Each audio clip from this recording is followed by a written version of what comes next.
আসসালামু আলাইকুম।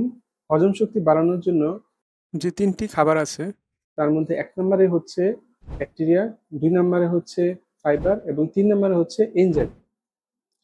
যদি কারো হজম শক্তি কমে যায়, সেক্ষেত্রে দেখা যাবে যে বমি, বমি ভাব থাকতে পারে, পেটে গ্যাস হতে পারে, কনস্টিপেশন হতে পারে, ডায়রিয়া হতে পারে, পেট ফুলে যেতে পারে। সেক্ষেত্রে আপনাকে বুঝতে হবে যে অবশ্যই আপনার হজম শক্তি কমে গিয়েছে।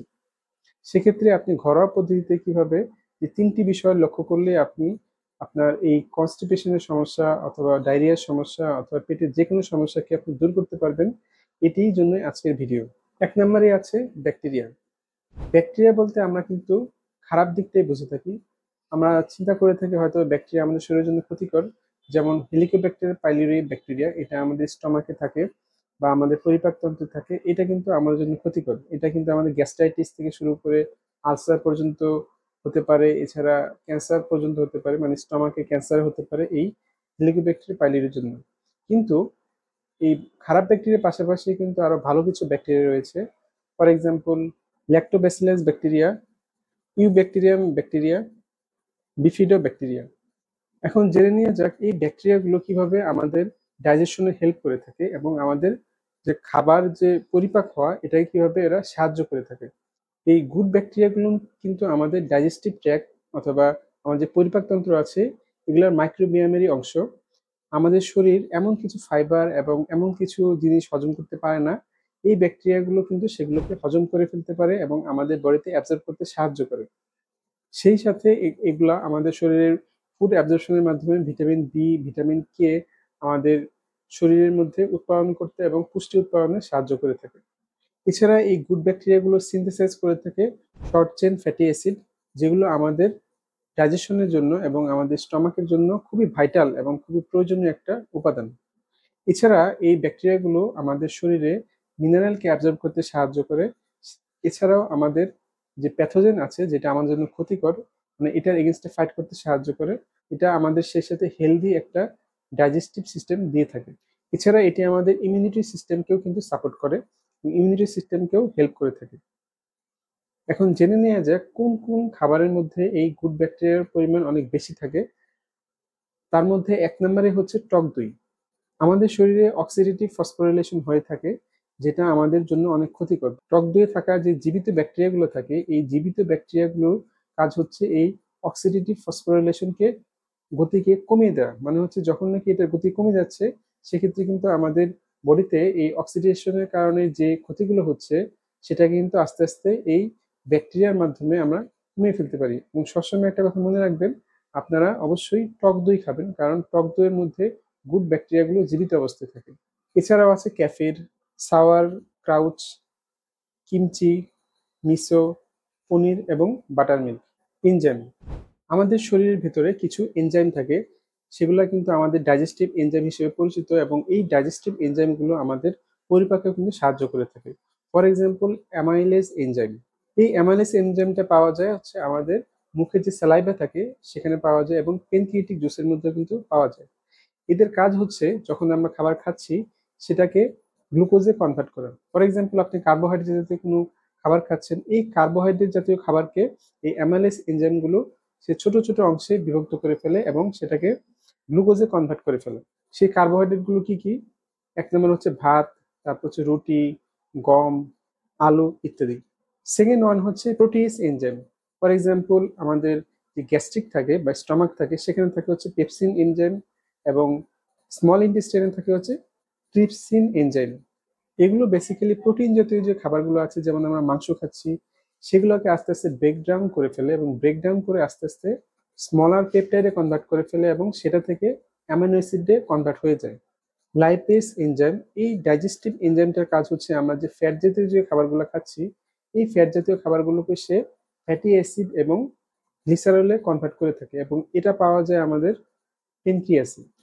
বেসিক্যালি এই এনজাইমগুলোর কাজ হচ্ছে আমরা যখন কোনো খাবার খাচ্ছি সেগুলোকে স্মল পার্টিকেলে কনভার্ট করা। সেটা হতে পারে কেমিক্যাল ব্রেকডাউনের মাধ্যমে এবং লার্জ এবং কমপ্লেক্স যে খাবারগুলো আছে সেগুলোকে সে আস্তে আস্তে ব্রেকডাউন করে ফেলে। কার্বোহাইড্রেট, তারপর হচ্ছে প্রোটিন, ফ্যাট জাতীয় যে খাবারগুলো সেগুলোকে সে ব্রেকডাউন করে ফেলে। তারপর এটা থেকে গ্লুকোজে কনভার্ট করে ফেলে অথবা ফ্যাটি অ্যাসিডে কনভার্ট করে ফেলে অথবা অ্যামাইনো অ্যাসিডে কনভার্ট করে ফেলে এবং সেই সাথে আমাদের শরীরের ভিতর অ্যাবজর্ব করতে এটাকে সাহায্য করে। এখন জেনে নেওয়া যাক কোন কোন খাবারের মধ্যে আপনি এই এনজাইমগুলোকে পাবেন। পেঁপে, কলা, তরমুজ, আদা, পুদিনা এবং দই, এই এনজাইমগুলো অ্যাভেলেবেল থাকে, যেগুলো আমাদেরকে ডাইজেশনে অনেক হেল্প করে থাকে। মোস্ট ইম্পর্টেন্ট পার্ট হচ্ছে ফাইবার। যে ফাইবার কন্টেনিং ফুডগুলো আমাদের শরীরে যদি আমরা রেগুলারলি নিতে থাকি, তাহলে কিন্তু এটা আমাদের ডাইজেশনে অনেক বেশি হেল্প করে থাকে। এই ফাইবারগুলো বা ফাইবার কন্টেনিং যে ফুডগুলো আছে, সেগুলো বেসিক্যালি কি করে থাকে? এটা বেসিক্যালি আমাদের যে স্টুল আছে, এই স্টুলের মধ্যে পানিকে ধরে রাখতে সাহায্য করে, যে কারণে স্টুলটা অনেক ভারী হয়ে যায় এবং স্টুলটা অনেক নরম হয়ে যায়। এবং এই যে ভারী হয়ে যাচ্ছে, এই ভারী হওয়ার যা কারণে কিন্তু গ্র্যাভিটেশনাল একটা ফোর্স তৈরি করে, যে কারণে এটা আস্তে আস্তে নিচের দিকে চলে আসে এবং আমাদের প্রতিদিনই টয়লেট হতে থাকে। তো যে কারণে দেখা যায় যে কনস্টিপেশনের মতো সমস্যা থেকে মুক্তি পাওয়া যায়। এছাড়া ফাইবার গুড যে ব্যাকটেরিয়াগুলো আমাদের শরীরে আছে, এটাকে পুষ্টি দিতে সাহায্য করে। তো যখন এরা পুষ্টি পেয়ে যায়, তখন সেগুলো নাচানাচি করতে থাকে এবং শরীরের ভিতর যখন খাবার আসছে, তখন কিন্তু এই গুড ব্যাকটেরিয়াগুলোকে যেহেতু অনেক নিউট্রিয়েন্ট দিয়েছে ফাইবার, সেক্ষেত্রে এগুলোকে ডাইজেশনে এই গুড ব্যাকটেরিয়াগুলো হেল্প করে থাকে। এছাড়া ডিটক্সিফিকেশনেও সাহায্য করে থাকে এই ফাইবার জাতীয় ফুড। তো সেক্ষেত্রে দেখা যায় যে আমাদের শরীরের মধ্যে যে বিষাক্ত যে পদার্থগুলো আছে বা কেমিক্যালগুলো থাকে, সেগুলোকে সে বের করে দিতে সাহায্য করে। এই ফাইবারগুলো আমাদের যে ডাইজেস্টিভ ট্র্যাক আছে, সেখানে যে পেরিস্টালটিক মুভমেন্টটা হচ্ছে এবং আমাদের যে স্টমাকের যে মাংসপেশিটা থাকে, সেটাকে কন্ট্রোল করে থাকে, যে কারণে কনস্টিপেশনের মতো সমস্যা থেকে অনেক ইজিলি মুক্তি পাওয়া যায়।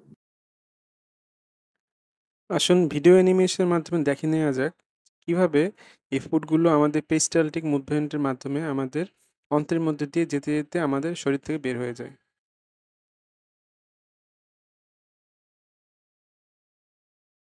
এখন জেনে নেওয়া যাক কোন কোন খাবারে এবং কোন কোন ফলের মধ্যে এই ফাইবার কন্টেনিং যে উপাদানগুলো সেগুলো থাকে।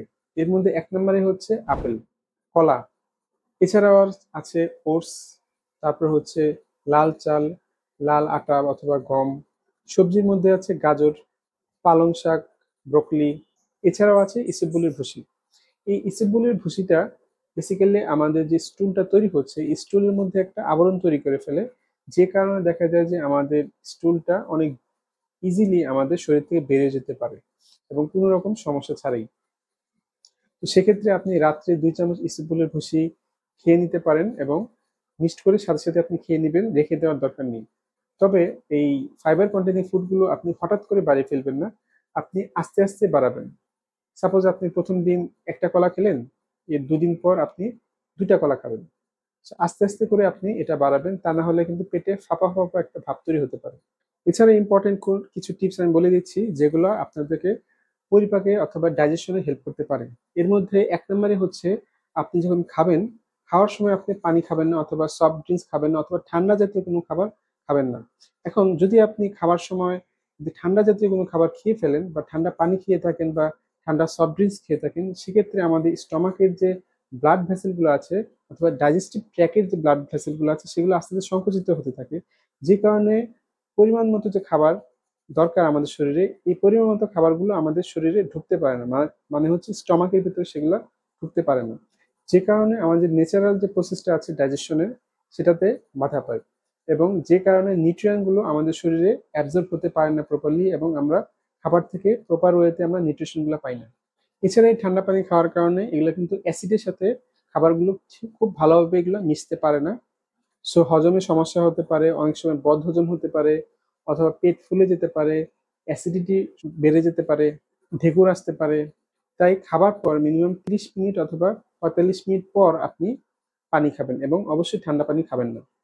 এছাড়া আপনি খাবার শেষ হওয়ার পর আপনি জিরা চিবিয়ে খেতে পারেন, সেটা আপনাকে ডাইজেশন অনেক হেল্প করবে এবং মাসেল গেইনেও কিন্তু হেল্প করতে পারে। এছাড়া আপনি সকালে ঘুম থেকে ওঠার পর আপনি খালি পেটে কুসুম কুসুম গরম পানি খেতে পারেন, কারণ এটি আপনার রক্ত সঞ্চালনে সাহায্য করে এবং হজম শক্তিকে বাড়ায়, মাসলকে রিল্যাক্স করতে সাহায্য করে, আমাদের স্টমাকের পেরিস্টালটিক মুভমেন্টকে বাড়ায়, যার ফলে আমাদের স্টমাকের যে কন্ট্রাকশন এবং রিল্যাক্সেশনটা হচ্ছে, সেটাকে বাড়াতে সাহায্য করে এবং আমাদের কনস্টিপেশন হওয়ার সম্ভাবনা অনেক কমে যায় বা কনস্টিপেশন প্রিভেন্টে অনেক হেল্প করে। এবং সেই সাথে ইউরিনের সাথে আমাদের বডি থেকে যে টক্সিক যে সাবস্টেন্সগুলো আছে সেগুলো ইউরিনের সাথে বের করে দিতে সাহায্য করে এবং আমাদের বডিকে ডিটক্সিফাই করতে সাহায্য করে।